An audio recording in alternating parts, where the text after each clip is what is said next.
Nursing ഡയറക്ടറിന്റെ പുതിയൊരു വീഡിയോയിലേക്ക് ഏവർക്കും സ്വാഗതം. അപ്പൊ ഇന്നത്തെ വീഡിയോ ഡിസ്കസ് ചെയ്യാൻ പോകുന്നത് 2024 വർഷത്തെ ജനറൽ നഴ്സിംഗ് അഡ്മിഷനെ കുറിച്ചുള്ള കാര്യങ്ങളാണ്. അപ്പോൾ അത് അവസാനം വരെ കാണുവാൻ പ്രത്യേകം ശ്രദ്ധിക്കുക. നമുക്ക് അറിയാവുന്നതുപോലെ ജനറൽ നഴ്സിംഗ് എന്നുള്ള കോഴ്സ് 3 വർഷത്തെ ഡിപ്ലോമ കോഴ്സാണ്. അപ്പോൾ നഴ്സിംഗ് രംഗത്തേക്ക് കടന്നു വരാൻ ആഗ്രഹിക്കുന്ന കുട്ടികൾക്ക് വേണ്ടിയുള്ള ഒരു ഉത്തമമായിട്ടുള്ള കോഴ്സാണ് ഈ ജനറൽ നഴ്സിംഗ്.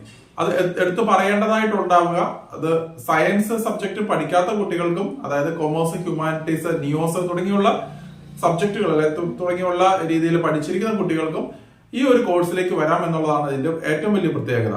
അപ്പോൾ മെഡിക്കൽ രംഗത്തേക്ക് കടന്നു വരാൻ ആഗ്രഹിക്കുന്ന കുട്ടികൾക്ക് എല്ലാം തന്നെ ഒരു ഓപ്പർച്യൂണിറ്റിയാണ് ജനറൽ നഴ്സിംഗ് എന്ന് പറഞ്ഞിട്ടുള്ള കോഴ്സ്. അപ്പോൾ ഈ ഒരു കോഴ്സിനെ നമ്മൾ നോക്കിക്കഴിയുമ്പോൾ ഇത് 2.5 വർഷത്തെ കോഴ്സും 6 മാസത്തെ ഇന്റേൺഷിപ്പും കൂടെ ചേർത്ത് 3 വർഷമാണ് ആകെ കൂടിയുള്ള കാലയളവ് ഉണ്ടാവുക. അപ്പോൾ നമ്മൾ ഇതിനകത്തൊരു കാര്യം ശ്രദ്ധിക്കേണ്ടത്, നമ്മൾ തെരഞ്ഞെടുക്കുന്ന കോളേജുകൾക്ക് വേണ്ടത്ര അംഗീകാരവും കാര്യങ്ങളൊക്കെ ഉണ്ടോ എന്നുള്ളതാണ് നമ്മൾ ആദ്യമേ തന്നെ മനസ്സിലാക്കേണ്ടതായിട്ട് വരിക. കേരളത്തിൽ നമുക്ക് വളരെ കുറച്ച് നഴ്സിംഗ് സ്കൂളുകളാണ് നിലവിലുണ്ടാവുക.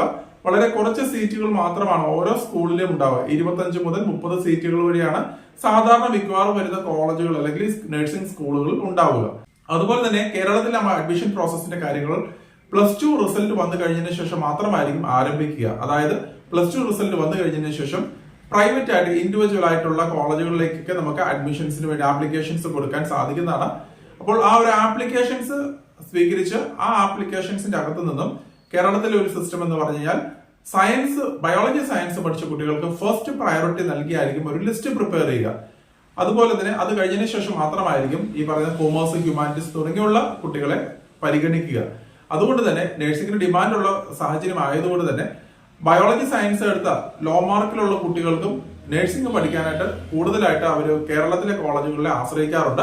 അപ്പോൾ പലപ്പോഴും ലാസ്റ്റ് വരുമ്പോഴത്തേക്കും ഈ പറയുന്ന മറ്റുള്ള സ്ട്രീമിൽ പഠിച്ച കുട്ടികൾക്ക്, അതായത് കൊമേഴ്സ്, ഹ്യൂമാനിറ്റീസ് പഠിച്ച കുട്ടികൾക്കൊക്കെ അഡ്മിഷൻ കിട്ടാതെ വരുന്ന സാഹചര്യം ഉണ്ടാവാറുണ്ട്. അതുപോലെ തന്നെ സയൻസ് മാർക്ക് കുറവുള്ള കുട്ടികളും മറ്റുള്ള സ്ട്രീമുകളിൽ കൂടുതൽ മാർക്കുള്ള കുട്ടികളും ഒരുപോലെ തന്നെ നമ്മൾ ഇന്റർവ്യൂ അറ്റൻഡ് ചെയ്യുന്ന സമയത്ത് സയൻസ്, ബയോളജി സയൻസ് മാർക്ക് കുറവുള്ള കുട്ടികളാണെങ്കിൽ അവരായിരിക്കും ആദ്യമേ കൺസിഡർ ചെയ്യപ്പെടുക. അത് മാത്രമല്ല, ഈ ഒരു ഇന്റർവ്യൂ ബോർഡിന്റെ ഒരു കൗൺസിലിംഗ് പ്രോസസ് അല്ലെങ്കിൽ ഈ ഒരു ഇന്റർവ്യൂ നടത്തുന്ന സമയത്ത് കേരള നഴ്സിംഗ് കൗൺസിലിന്റെ ഭാഗത്തു നിന്നും ഒരു പ്രതിനിധിയും ഉണ്ടാവുന്നതാണ്. അതുകൊണ്ട് തന്നെ യാതൊരുവിധ മാനിപ്പുലേഷൻസും അല്ലെങ്കിൽ കൃത്രിമവും കാണിച്ച് ആരെയെങ്കിലും തിരികെ കയറ്റാമെന്നൊന്നും നമുക്ക് സാധിക്കുന്ന കാര്യമല്ല. അപ്പോൾ ഇതാണ് പ്രൈവറ്റ് മേഖലയിൽ കേരളത്തിലെ ജനറൽ നഴ്സിംഗ് അഡ്മിഷൻസിന്റെ ഏകദേശം ഡീറ്റെയിൽസ്.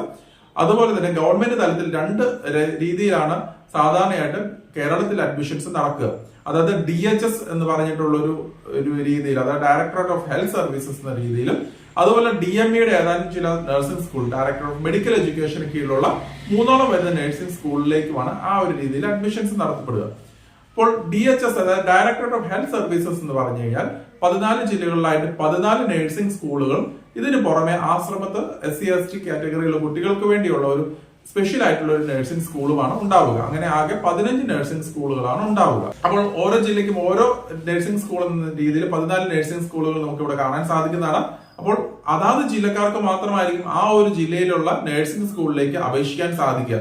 ഇവിടെ പഠനമെല്ലാം സൗജന്യമായിട്ടായിരിക്കും ലഭിക്കുക. അത് സാധാരണയായിട്ട് മിക്കവാറും വരുന്ന ഗവൺമെന്റ് നഴ്സിംഗ് സ്കൂളിലൊക്കെ തന്നെ 30ഓളം വരുന്ന സീറ്റുകളാണെങ്കിൽ ഇതിനുവേണ്ടി മാറ്റിവെച്ചിട്ടുണ്ട്. അതായത് ഒരു സ്കൂളിൽ 30 സീറ്റുകളാണെങ്കിൽ അതിൽ തന്നെ വീണ്ടും റിസർവേഷൻസ് ഉണ്ട്. ജനറൽ കാറ്റഗറി ഉണ്ടാവും, OBC, മറ്റുള്ള SC/ST, EWS, അങ്ങനെ പല പല കാറ്റഗറി റിസർവേഷൻസ് ഉണ്ടാവും. അതുപോലെ ബോയ്സിന് വേണ്ടി 20% വരുന്ന ഏകദേശം ഒരു 20% അടുത്ത് സീറ്റുകൾ മാറ്റിവെച്ചിട്ടുണ്ടാവും. ഏകദേശം 3-4 സീറ്റുകൾ ഇതിന്റെ മാറ്റിവെച്ചിട്ടുണ്ടാകാം. അപ്പോൾ അങ്ങനെ ഏകദേശം കണക്കാണ് നമുക്ക് മിക്കവാറും ഉണ്ടാവുക. അതുകൊണ്ട് മെറിറ്റ് അടിസ്ഥാനത്തിൽ നല്ല രീതിയിൽ മാർക്കുള്ള കുട്ടികൾ, അതുപോലെ തന്നെ ഇവിടെ ബയോളജി സയൻസ് നിർബന്ധമാണെന്നുള്ളത് കൂടെ ഒരിക്കൽ കൂടി പറയട്ടെ, മെറിറ്റ് അടിസ്ഥാനത്തിൽ നല്ല മാർക്കുള്ള കുട്ടികൾക്കായിരിക്കും മിക്കവാറും തന്നെ ഗവൺമെന്റ് തലത്തിൽ നഴ്സിംഗ് സ്കൂളുകളിൽ അഡ്മിഷൻസ് ലഭിക്കുക. അതുപോലെ തന്നെ ഡയറക്ടർ ഓഫ് മെഡിക്കൽ എഡ്യൂക്കേഷൻ എന്ന് പറഞ്ഞിട്ട് ഞാൻ നേരത്തെ സൂചിപ്പിച്ചതുപോലെ തന്നെ 3ഓളം വരുന്ന നഴ്സിംഗ് സ്കൂൾ, അതായത് മെഡിക്കൽ കോളേജുകളോട് അനുബന്ധിച്ചായിരിക്കും പ്രവർത്തിക്കുക. അത് ട്രിവാൻഡ്രം, കോട്ടയം, കാലിക്കറ്റ്, അങ്ങനെ 3 മെഡിക്കൽ കോളേജുകളോട് അനുബന്ധിച്ചിട്ടാണ് ഏകദേശം 30 വീതം വരെയുള്ള സീറ്റുകളുള്ള നഴ്സിംഗ് സ്കൂളുകളാണ് ഉണ്ടാവുക. ഇത് 2 നഴ്സിംഗ് സ്കൂളുകൾ SC കാറ്റഗറിക്കും 1 നഴ്സിംഗ് സ്കൂൾ ST കാറ്റഗറിയിലുമുള്ള കുട്ടികൾക്ക് വേണ്ടി പഠിക്കുവാനായിട്ടാണ് മാറ്റിവെച്ചിരിക്കുന്നത്. അപ്പൊ ഇതൊക്കെയാണ് ഏകദേശം കേരളത്തിലെ അഡ്മിഷൻ പ്രോസസ്സിനെ കുറിച്ച് നമുക്ക് മനസ്സിലാക്കേണ്ടതായിട്ട് വരിക.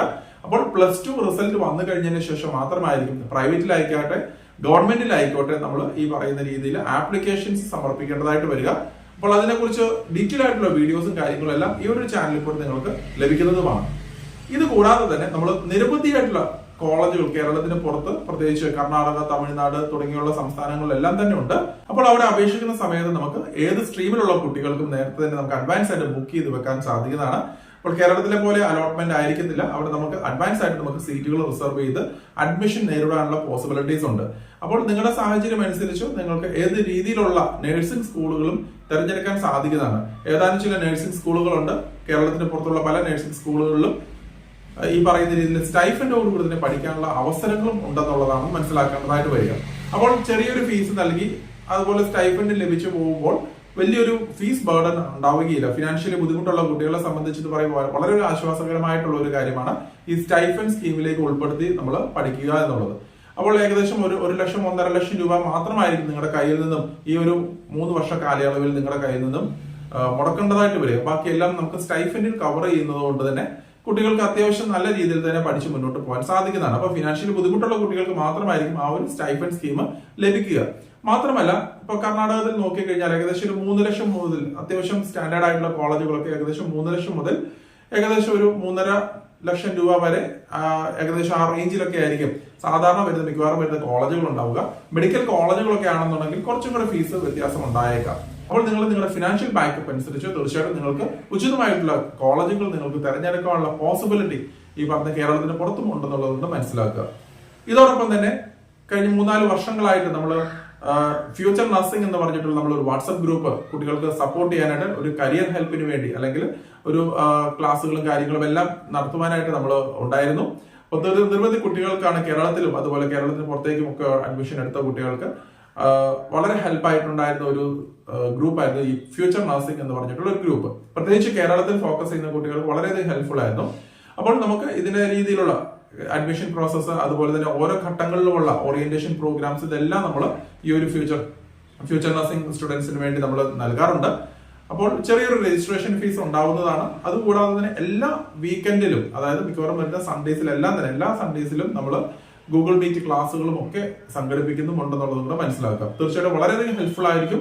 അപ്പോൾ അതിൽ ജോയിൻ ചെയ്യണം താല്പര്യമുള്ള കുട്ടികൾക്ക് ഡിസ്ക്രിപ്ഷനിൽ കാണുന്ന ലിങ്ക് വഴി അല്ലെങ്കിൽ ഫോം ഫില്ല് ചെയ്ത് നിങ്ങൾക്ക് അതിലേക്ക് ജോയിൻ ചെയ്യാൻ സാധിക്കുന്നതാണ്.